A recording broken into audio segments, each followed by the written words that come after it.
தற்போது மிக மிக முக்கியமான ஒரு செய்தியை பார்த்து கொண்டிருக்கிறோம். வெறும் 48 மணி நேரம் தான் இருக்கிறது கை குழந்தைகளின் உயிர்களை காப்பாற்ற வேண்டும். அதுவும் 14,000 கை குழந்தைகளின் உயிர்களை காப்பாற்ற வேண்டும் என்றால் வெறும் 48 மணி நேரம் தான் இருக்கிறது என காசாவில் இருந்து ஒரு SOS என்பார்கள், அது போன்ற ஒரு அவசர செய்தி உலகம் முழுவதும் தற்போது பறக்கவிடப்பட்டிருக்கிறது.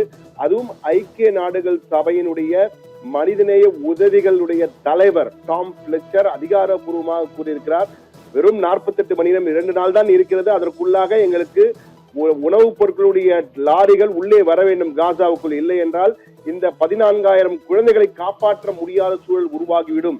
அந்த குழந்தைகளுக்கு தாய்ப்பால் கொடுக்கக்கூடிய தாய்மார்களுக்கு கூட அந்த சத்தில்லாத உணவினால் அவர்கள் எல்லாம் மடிந்து விடும் நிலையில் இருக்கிறார்கள். எனவே அந்த தாய்ப்பால் கூட கொடுக்க முடியாத சூழல் இருப்பதால் இந்த 14,000 குழந்தைகளை காப்பாற்ற முடியாத சூழல் வந்துவிடுமோ என்ற பயந்து இருக்கிறேன் என்ற வகையிலே தெரிவித்திருக்கிறார். உடனடியாக உலக நாடுகள் அழுத்தம் கொடுக்க வேண்டும், இஸ்ரேலுடைய அந்த பிடிவாதத்துக்கு அழுத்தம் கொடுத்து உடனடியாக அவர்கள் அந்த அனுமதியை கொடுக்க வேண்டும், லாரிகள் உள்ளே வருவதற்கு அனுமதியை கொடுத்தால்தான் இந்த குழந்தைகளை காப்பாற்ற முடியும் என அவசர வேண்டுகோள் ஒன்றை விடுத்திருக்கிறார்.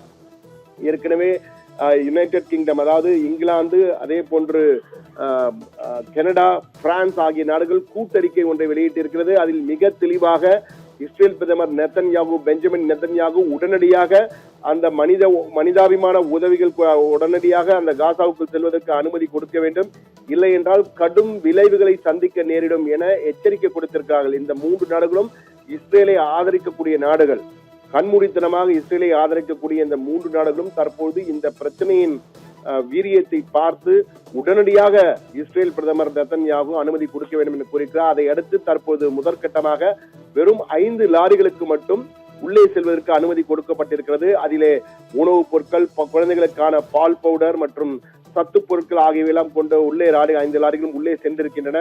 ஆனால் நாளை இரவுக்குள் 100 லாரிகளாவது குறைந்தபட்சம் வர வேண்டும்.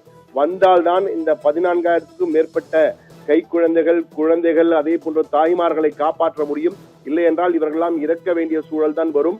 இதை மிக கொடூரமான ஒரு பட்டினி சாவு ஏற்படும் இந்த காசாவிலே என வெளிப்படையாக அறிவித்திருக்கிறார்.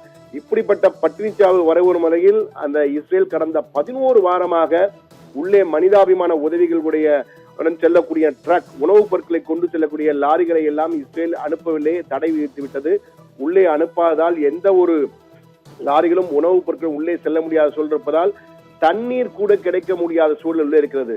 தண்ணீர் இல்லை, பால் பவுடர் இல்லை, குழந்தைகளுக்கு தாய்ப்பால் கொடுக்கக்கூடிய அளவில் அந்த தாய்மார்கள் இல்லை, நொடிந்து போயிருக்கிறார்கள்.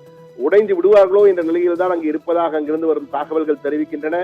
எனவே இந்த தகவல்களை உறுதிப்படுத்தி ஐக்கிய நாடுகள் சபையினுடைய மனிதாபிமான உதவிகளுடைய தலைவர், அந்த குழுவின் தலைவராக இருக்கக்கூடிய டாம் பிளெச்சர் வெளிப்படையாகவே தெரிவித்திருக்கிறார், குழந்தைகளை காப்பாற்ற வேண்டும், எல்லா வகையான முயற்சிகளும் எடுத்துக்கொண்டிருக்கிறோம். உள்ளே மருத்துவமனைகள், காசாவில் உள்ள மருத்துவமனைகள் ஆகட்டும், அங்குள்ள எங்கே உணவு எடுக்குமோ அதையெல்லாம் தேடி கொடுத்து கொண்டிருக்கிறோம். ஆனால் எங்களால் அவர்களை காப்பாற்ற முடியாத சூழல் வந்துவிடுமோ, பட்டினி சாவு ஏற்படக்கூடிய சூழலின் விளிம்பிலே இருக்கிறோம் நாங்கள். அந்த குழந்தைகள் மரணத்தின் விளிம்பில், பட்டினி சாவின் விளிம்பிலே இருக்கிறார்கள். 14,000, கிட்டத்தட்ட 14,000 என கூறியிருக்கிறார். இது எப்படி இந்த தெளிவாக 14,000 கூறப்பொழுது இதற்கு மேலும் இருக்கும். ஒரு கட்டத்தை நாங்கள் எடுத்த அளவை வைத்து நாங்கள் கணக்கீடை வைத்து 14,000 இதற்கு மேலும் இருக்கும்.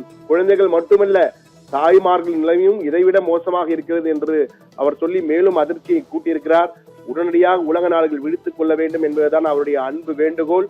தற்பொழுது 5 லாரிகளுக்கு அனுமதி கொடுக்கப்பட்டிருக்கிறது. ஆனால் 5 லாரிகள் உணவு வெறும் ஒரு 1000 கணக்கில் தான் காப்பாற்ற முடியும். 14,000க்கும் மேற்பட்டோரை காப்பாற்ற வேண்டும் என்றால் குறைந்தபட்சம் 100 லாரிகளில் உணவுப் பொருட்களும் பால் பவுடரும் உடனடியாக எங்களுக்கு தேவை, இல்லை என்றால் அந்த குழந்தைகளை காப்பாற்ற முடியாத சூழல் தான் இருக்கும் என ஒரு அதிர்ச்சி செய்தியை அவசர வேண்டுகோளாக விடுத்திருக்கிறார்.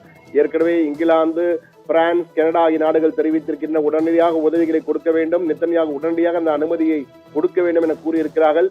என்ன நடக்கப் போகிறது என்று தெரியவில்லை. ஆனால் தற்போதைய நிலையிலே உண்மையிலேயே அந்த கை குழந்தைகளுக்கு பால் கூட தர முடியாத நிலையில் தாய்மார்கள் இருக்கிறார்கள். பட்டினிச்சாவின் விளிம்பில் 14,000 குழந்தைகள் இருக்கின்றன. எனவே உடனடியாக அந்த மனிதாபிமானத்துடன் இஸ்ரேல் நாடு அந்த அனுமதியை கொடுக்க வேண்டும், அந்த லாரிகள் உள்ளே செல்ல வேண்டும் என்பதுதான் தற்போது மிக மிக முக்கியமானதாக இருக்கிறது நேயர்களே.